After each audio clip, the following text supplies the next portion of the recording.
Assalamualaikum warahmatullahi wabarakatuh. Selamat datang di channel Kaf Santri.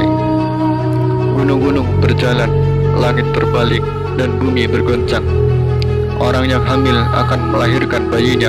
Orang yang menyusui lupa pada anak yang disusuinya. Anak-anak jadi ubanan, matahari mengalami gerhana. Manusia lupa diri dan setan pun bingung. Allah Subhanahu wa Ta'ala berfirman, sesungguhnya goncangan pada hari kiamat adalah goncangan yang sangat besar dan dahsyat. Quran Surat Al-Hajj ayat 1. Di dalam hadis, Rasulullah Shallallahu Alaihi Wasallam bersabda, apakah kalian mengetahui tentang hari tersebut? Para sahabat menjawab, Allah dan Rasulnya lah yang paling mengetahui. Kemudian Rasulullah Shallallahu Alaihi Wasallam menjawab, pada hari itu Allah berfirman kepada Nabi Adam alaihissalam.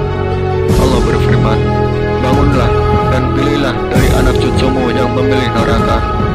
Berapa orang dari tiap 1000 orang? Kemudian Nabi Adam alaihissalam menjawab, aku tidak tahu ya Tuhanku. Kemudian Allah berfirman, dari setiap 1000 orang ada 199 orang di neraka dan 1 orang di surga. Maka sangatlah berat keadaan kaum pada saat itu. Kebanyakan mereka menangis dan bersusah hati. Lalu Rasulullah Shallallahu Alaihi Wasallam berkata, sesungguhnya aku mengharapkan 2/3 di antara kalian adalah ahli surga. Nabi bersabda lagi, bergembiralah kalian, sesungguhnya kalian adalah bagian dari beberapa umat, seperti beberapa rambut unta pada lambung unta. Sesungguhnya kalian adalah satu bagian dari 1000 umat. Kemudian Allah Subhanahu wa Ta'ala memerintahkan malaikat Israfil untuk meniup sangkakala dengan tiupan yang mematikan. Maka ditiuplah sangkakala dan malaikat Israfil berkata, wahai para ruh, keluarlah kalian atas perintah Allah Subhanahu wa Ta'ala. Maka binasa dan matilah seluruh penghuni langit dan di bumi, kecuali orang yang dikehendaki Allah Subhanahu wa Ta'ala. Maka sesungguhnya mereka hidup di sisinya. Kemudian Allah berfirman, hai malaikat maut, sesungguhnya aku menciptakan bagimu sebanyak bilangan orang-orang yang pertama sampai terakhir sebagai pembantu.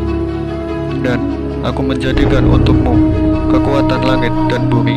Dan sesungguhnya hari ini aku memberimu pakaian kemurkaan. Maka turunlah dengan kemurkaanku dan turunlah membawa cambukku pada iblis yang terlaknat.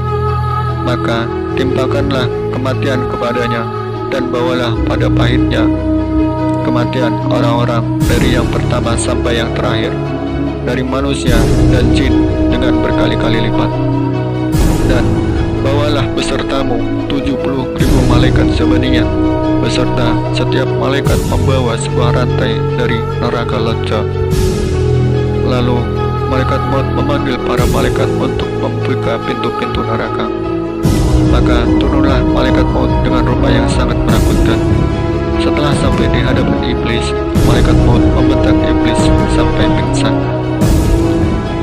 Kata malaikat maut, berhentilah wahai makhluk laknat, kini sudah tiba saatnya yang ditetapkan oleh Tuhanmu. Maka kemanakah kau akan pergi?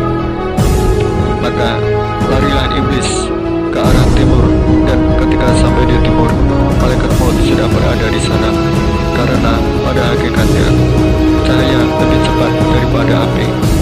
Iblis pun berlari ke arah barat, dan malaikat maut pun sudah berada di sana. Kemanapun iblis berlari, malaikat maut selalu mendahulinya. Malaikat maut berkata, hai iblis laknat, rasakanlah olehmu kematian pada hari ini. Berapakah umur yang telah engkau habiskan, dan berapakah lamanya engkau telah menyesatkan manusia dan jin? Iblis ketakutan. Ia terus berlari sampai di makam Nabi Adam alaihissalam. Di makam itu, iblis menangis seraya berkata, karenamu aku tidak akan menjadi makhluk paling laknat, duhai sekiranya kau tidak diciptakan. Kemudian tiba-tiba malaikat maut dengan membawa rantai besi dari neraka berada di depan iblis. Iblis berkata, hai malaikat maut, dengan gelas apa engkau memberiku minum, dan siksaan seperti apakah yang Allah timpakan kepadaku?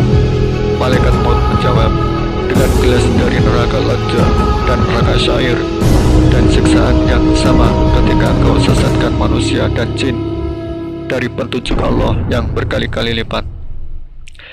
Iblis pun terjatuh ke bumi berkali-kali, sehingga ia berada di tempat yang sangat hina dina.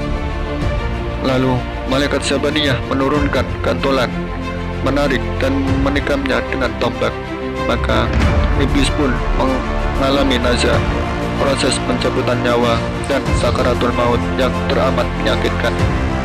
Saudara sekalian, dari kisah ini bisa kita petik pelajaran bahwa kesombongan adalah sifat yang tidak disukai Allah.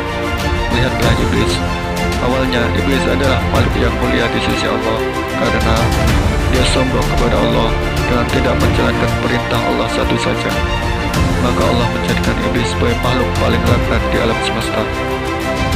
Apalagi kita manusia, kebanyakan dari kita menjadi pembangkang.